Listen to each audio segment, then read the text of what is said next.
నమస్కారం ఘంటారావానికి స్వాగతం. ముందుగా ప్రధానాంశాలు. మక్కాలో మహా విషాదం, తొక్కిసలాటలో 717 మంది మృతి.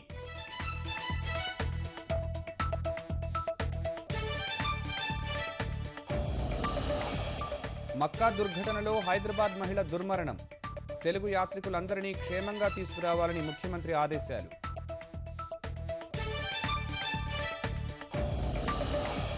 విభజన నష్టాలు పూడ్చండి, రెండు రాష్ట్రాల మధ్య సమస్యలను పరిష్కరించండి, కేంద్ర మంత్రులకు సీఎం వినతి.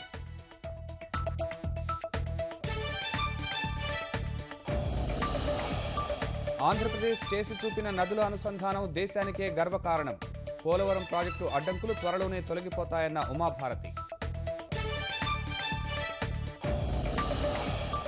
నవ్యాంధ్రకు కార్యాలయాల తరలింపుపై మంత్రి యనమల సమీక్ష, ఉద్యోగుల వసతి అద్దె ఖరారుపై ఉన్నతాధికారులతో చర్చలు.